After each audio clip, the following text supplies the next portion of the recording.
ETF index mutual funds నేర్చుకుని stock మార్కెట్లో రాణించాలనుకుంటున్నారా? వెంటనే ఈ నెంబర్కి కాల్ చేయండి. హాయ్ హలో నమస్తే, welcome back to Suman TV. ప్రస్తుతం మనతో పాటు ఉన్నారు ఎడ్యున్ కెరియర్ గైడెన్స్ డైరెక్టర్ వేణుగోపాల్ గారు. సార్తో మాట్లాడదాం. నమస్తే సార్. నమస్తే మేడం. సార్, ఇప్పుడు అమెరికాలో ఉన్నటువంటి మన ఇండియన్ సాఫ్ట్వేర్స్ పరిస్థితి ఎలా ఉంది? మన ఐటీ జాబ్స్ అసలు ఉంటాయా పోతాయా అంటే మీ అనాలైసిస్లో ఏం చెప్తారు సార్? మేడం, ఇప్పుడైతే ట్రంప్ అయితే అడ్మినిస్ట్రేషన్ అయితే స్టార్ట్ అయిపోయింది. మనకి జనవరి నుంచి ఆయన ప్రెసిడెంట్గా ప్రమాణ స్వీకారం చేసిన తర్వాత అమెరికాలో పెనుమార్పులు వస్తాయని చెప్పాలి. ఎందుకంటే డొనాల్డ్ ట్రంప్ అనే వ్యక్తి బిజినెస్ ఫ్రెండ్లీగా ఉంటాడు అండ్ ఇమ్మిగ్రెంట్ యాంటీగా ఉంటాడు. ఈ రెండు విషయాలను గమనించినప్పుడు H1B మీద ఎవరైతే అక్కడ ఉన్నారో వీళ్ళకైతే తిప్పలు తప్పవు మేడం. ఎందుకు అంటే ఇంతకుముందు ప్రీవియస్ అడ్మినిస్ట్రేషన్లో కూడా వాళ్ళందరినీ ముప్ప తిప్పలు పెట్టి 3 చెరువులు నీళ్ళు తప్పించాడు ఆయన. ఆయన యొక్క కాన్సెప్ట్ ఏంటి అంటే ఇమిగ్రెంట్స్ వచ్చారా, మనకి ఇక్కడ ఇన్వెస్ట్ చేశారా, వెళ్ళిపోయారా అంటే బాగా టాలెంట్ ఉన్నటువంటి వాళ్ళని తప్పనిస్తే ఎవ్రీ 1 ఇయర్కి ఒకసారి ఇప్పుడు ఏమైపోద్ది అంటే మేడం, ఒక ఫ్యామిలీగా అక్కడ పోయి ఉంటారు, పిల్లల్ని చదివించుకుంటూ ఉంటారు అనమాట. అంటే ఇప్పుడు మన ఈ జనరేషన్, యంగ్ జనరేషన్ ఎవరైతే ఉన్నారో 25, 30, 35లో ఉన్నటువంటి వాళ్ళందరూ కూడా నిరంతరము ఈ వీసా యొక్క స్ట్రగుల్లోనే వాళ్ళ జీవనాన్ని నెక్స్ట్ 4 ఏళ్ల పాటు గడపాల్సిన పరిస్థితి అయితే ఉంది. ఇప్పుడు మాకు తెలిసినటువంటి ఎంతోమంది మిత్రులు, లేకపోతే మాకు తెలిసినటువంటి ఫ్రెండ్స్ వాళ్ళ పిల్లలందరూ ఇక్కడ కూడా వాళ్ళు ఈఎంఐలు తీసుకొని ఇల్లు కొనుక్కొని ఉంటారు, అదేవిధంగా కారు కొనుక్కొని ఉంటారు, పిల్లలను చదివించుకుంటూ ఉంటారు. వాళ్ళంతా కూడా ఒక రకంగా చెప్పాలంటే డిస్టర్బ్ అయిపోయినటువంటి పరిస్థితి. ఎవరైతే అక్కడ గ్రీన్ కార్డ్ హోల్డర్స్ ఉన్నారో వాళ్ళ వరకు మేలే మేడం, వాళ్ళకి ఎటువంటి ఇబ్బంది లేదు. ఎవరైతే H1B మీద ఉన్నారో, లేకపోతే డిపెండెంట్ వీసా మీద ఉన్నారో, L1 మీద ఉన్నారో, స్పౌస్ జాబ్ చేసుకునే దానికి అవకాశం ఇవ్వద్దని చెప్పేసి ఈయన ఒక పాలసీ పెట్టుకుంటాడు. అట్లా తీసుకున్నప్పుడు ఈయన అడ్మినిస్ట్రేషన్లో మాత్రం అక్కడ ఉన్నటువంటి వాళ్ళందరికీ కూడా ఇబ్బందికరమైనటువంటి సిచ్యువేషనే. కానీ ఇప్పుడు మీరు అన్నారు కదా, అక్కడ సాఫ్ట్వేర్ ఉద్యోగాలు ఉంటాయా పోతాయా అనేది, ఇది ఒక్క ట్రంప్ మీద ఆధారపడి ఉండదు మేడం. ఎందుకంటే ఆర్టిఫిషియల్ ఇంటెలిజెన్స్ వల్ల లక్షలాది ఉద్యోగాలు ఒకవైపు పోతూ ఉన్నాయి. కానీ ట్రంప్ రావడం వల్ల ట్రంప్ ఏమంటున్నాడంటే ఇప్పుడు ఈయన కొన్ని విషయాలకు వ్యతిరేకంగా ఉంటాడు. ఫర్ ఎగ్జాంపుల్, ఇప్పుడు ఉదాహరణకి ఉక్రెయిన్కి బిలియన్స్ ఆఫ్ డాలర్స్ అమౌంట్ అనేది మన అమెరికా అనేది స్పెండ్ చేస్తూ ఉంది. అదేవిధంగా మన ఇజ్రాయెల్కి కూడా స్పెండ్ చేస్తూ ఉందన్నమాట. పర్యావరణ పరిరక్షణ కోసం కొన్ని వేల డాలర్స్, లక్షల డాలర్స్ వీళ్ళు స్పెండ్ చేస్తూ ఉంటారు అనమాట. ఇటువంటి ఫండ్ మొత్తాన్ని అమెరికా యొక్క మార్కెట్స్లోకి తీసుకొచ్చి అమెరికా వెల్ఫేర్ కోసం ఖర్చు పెట్టాలనేటువంటిది ట్రంప్ యొక్క ప్రధానమైనటువంటిది. దీనివల్ల ప్రాజెక్ట్స్ పెరిగి ఉద్యోగ అవకాశాలు పెరగతాయని చెప్పేసి ఒక సెక్షన్ ఆఫ్ పీపుల్ అయితే బలంగా చెప్తున్నారు. ఇప్పుడు సపోజ్ ఒక కంపెనీ ఉంది మేడం, వాళ్ళు H1B వీసాలో సపోజ్ ఒక 100 ఉన్నాయనుకుందాం ఫర్ ఎగ్జాంపుల్. ఈ 100 మెంబర్స్ ఉన్నటువంటి రిక్వైర్మెంట్ కాస్త తనకి 500 మెంబర్స్ రిక్వైర్మెంట్ ఉందనుకోండి, ఆబ్వియస్గా H1Bలు ఎక్కువ ఇష్యూ చేస్తారు. ఎందుకంటే వాళ్ళకి ఎప్పుడైతే ప్రాజెక్ట్స్ ఉంటాయో వీళ్ళకి H1B వీసాలు కూడా ఆటోమేటిక్గా ఇంప్రూవ్ అయ్యేది ఉంటుంది. కాకపోతే ఒకటే ఉంటుంది, టెక్నికల్ ఛాలెంజ్ ఏంటంటే వాళ్ళు చిన్న విషయాన్నైనా పెద్ద రిజెక్షన్స్ ఎక్కువ పడతాయి. H1B లాటరీ వేసినప్పుడు రిజెక్షన్స్ ఎక్కువ వస్తాయి అనమాట. 21%, 22% రిజెక్షన్స్ పడినప్పుడు ఏంటంటే మళ్ళీ వాళ్ళు లాటరీ కోసం ప్రయత్నం చేయాల్సి ఉంటుంది. కొత్త టెక్నికల్ ప్రాసెస్ ఉంటుంది తప్ప ఓవరాల్గా అమెరికన్ ఎకానమీ మనకి పరుగులు తీసేటువంటి అవకాశం ఉంది.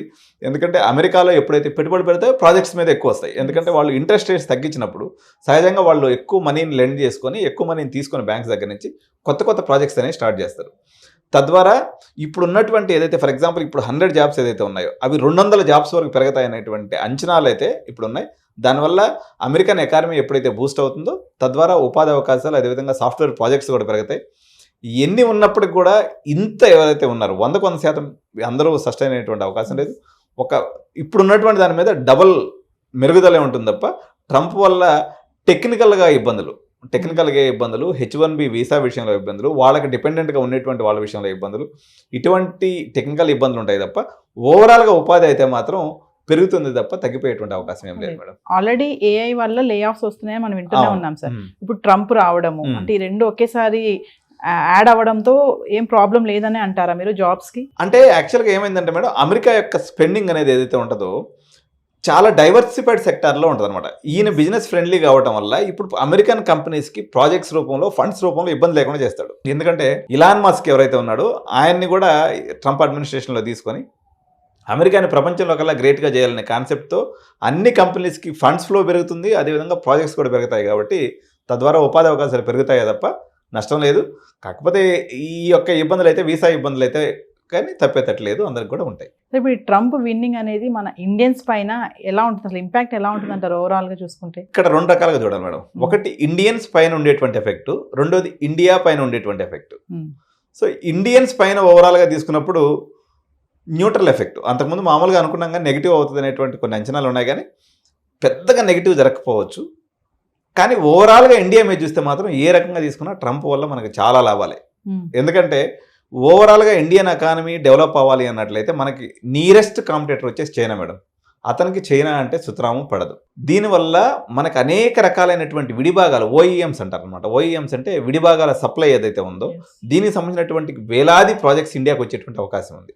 దీనివల్ల మన ఇండియాలో పర్టికులర్గా మెకానికల్ చదువుకున్నటువంటి విద్యార్థులకి, లేకపోతే ఏరోస్పేస్లో చదువుకున్నటువంటి విద్యార్థులకి, ఏరోనాటికల్ చదువుకున్నటువంటి విద్యార్థులకి వీళ్ళందరికీ కూడా ఉపాధి అవకాశాలు వస్తాయి. కానీ వేరే సాఫ్ట్వేర్ పరంగా తీసుకున్నప్పుడు కొంత ఇబ్బంది. ఎందుకంటే ఈయన ట్యాక్స్ అనేది ఇంపోర్ట్స్ మీద విపరీతంగా పెంచుతానని అంటున్నాడు. ఈ ట్యాక్స్ ఇప్పుడు మనం తయారు చేసేటువంటి సాఫ్ట్వేర్లో దాదాపు 70% సాఫ్ట్వేర్ ఎక్స్పోర్ట్ టు అమెరికా అనమాట. ఎప్పుడైతే వాళ్ళు ట్యాక్స్లు పెంచుతారో ఆటోమేటిక్గా మన కంపెనీల యొక్క ఫినాన్షియల్ అనేది క్రంచ్ వస్తుంది వీళ్ళకి. తద్వారా వీళ్ళు ఏం చేస్తారంటే కంజ్యూస్గా తయారవుతారు. వాళ్ళు ఎప్పుడైతే కంజ్యూస్గా తయారవుతారో మన సాఫ్ట్వేర్ ఎంప్లాయీస్కి ఇంక్రిమెంట్స్ ఉండవు, కొత్త వాళ్ళని తీసుకునేటువంటి శక్తి వాళ్ళకు ఉండదు, ఈ ఇబ్బందులు అనేది ఉంటుంది. ఎందుకంటే సస్టైనబిలిటీ అనేది వీళ్ళకి తక్కువ అయిపోతుంది అనమాట, ఎందుకంటే వాళ్ళు ట్యాక్స్ పెంచడం ద్వారా. సో ఈ ఇబ్బంది అయితే మనకు ఉంటుంది. అయినప్పటికీ ఆయన ఏమంటున్నాడంటే 60% ట్యాక్స్ని చైనా నుంచి వచ్చే ప్రొడక్ట్స్ మీద వేస్తాను, అదేవిధంగా వేరే ఇండియా నుంచి వచ్చే వాళ్ళకి మాత్రం 20 నుంచి 25% ట్యాక్స్ వేస్తానని ప్రజెంట్ తను ఎలక్షన్ టైంలో చెప్పినటువంటి మాట. అదే నిజమైనట్లయితే కంపారిటివ్లీ మనం లాభపడతాము కంపేర్ టు చైనా. కానీ సాఫ్ట్వేర్ పాయింట్ ఆఫ్ వ్యూలో మాత్రం ఫైనాన్షియల్ క్రంచ్ అనేది కొంత సాఫ్ట్వేర్కి వచ్చేస్తుంది. ఆల్రెడీ ఏఐ ఉపద్రవం ఉంది, 4 సంవత్సరాల నుంచి అసలు ప్లేస్మెంట్స్ అన్న మాటే లేవు. దానికి తోడు ఇది కానీ యాడ్ అయింది అన్నట్లయితే కంపెనీస్ యొక్క ఆర్థిక సౌలభ్యం తగ్గిపోయి మన ఇక్కడ లోకల్గా ఉన్నటువంటి సాఫ్ట్వేర్ ఎవరైతే చదువుతున్నారో విద్యార్థులకు మాత్రం డెఫినెట్గా వీళ్ళకైతే కొంత ఇబ్బంది జరిగేటువంటి అవకాశం అయితే ఉంది మేడం. అంటే సార్ ఇప్పుడు వలసగా వెళ్తారు కదా, ఇమిగ్రెంట్స్ ఉంటారు, ఇల్లీగల్గా వెళ్తారు కదా, వాళ్ళపైన బాగానే ఇప్పుడు స్ట్రిక్ట్గా ఉంటుందంటారా? 100% స్ట్రిక్ట్గా ఉంటుంది మేడం. ఆయన ఇల్లీగల్ ఇమిగ్రేషన్ విషయంలో చాలా, అంటే ట్రంప్ యొక్క సహజ స్వభావం ఏంటంటే నోటికి ఎంత మాట వస్తే అంత మాట అంటారు అనమాట. ఆయన ఈ మధ్య ఒక మీటింగ్లో చెప్తూ వాళ్ళు పిల్లులు తింటారు, కుక్కలు తింటారు, వాళ్ళు అసలు మనుషులు కాదన్నట్టుగా మాట్లాడతారు. అంటే ఇల్లీగల్ ఇమ్మిగ్రెంట్స్ అనే మాటే తనకు ఒక నచ్చనటువంటి మాట. మెక్సికో గోడ కడతానంటాడు ఎంతసేపుకి, ఆ నుంచి ఎవరిని రాని అంటాడు. అందువల్ల ఇక్కడ 2 రకాల ఇబ్బందులు ఉన్నాయి. ఒక 9 లక్షల మంది ఎవరైతే, ఒక 9 నుంచి ఒక 10 లక్షల మంది ఇక్కడికి వెళ్ళినటువంటి వాళ్ళ పేరెంట్స్ అక్కడే ఉన్నారు, కానీ పిల్లలు అక్కడ పుట్టలేదు. వాళ్ళు అక్కడే పుట్టి పెరిగి పెద్దవాళ్ళు అయిపోయారు. ఇప్పుడు వాళ్ళకి పౌరసత్వం ఇవ్వనంటున్నాడు ఆయన.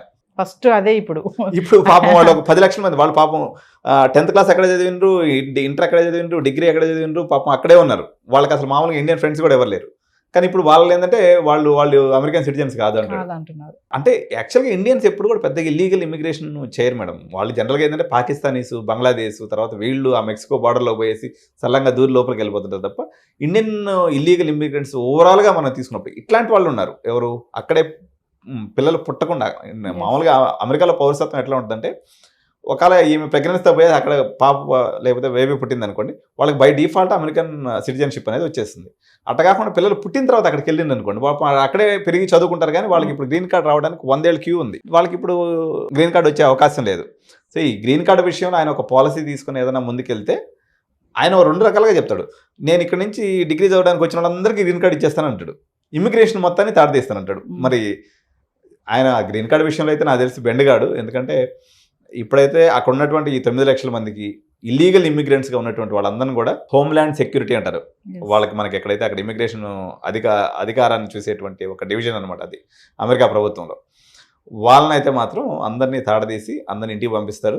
తర్వాత రెండో ఇబ్బంది, మనకు ప్రధానమైనటువంటి ఇబ్బంది ఎవరైతే పార్ట్ టైంలు చేసుకుంటారో, ఇల్లీగల్గా పార్ట్ టైం చేస్తూ ఉంటారు మన వాళ్ళందరూ, వీళ్ళందరికీ కూడా ఒక రకంగా ఇబ్బందే. వాళ్ళందరినీ కూడా కంట్రోల్ చేసేటువంటి పరిస్థితి ఉంది. Thank you. నమస్తే.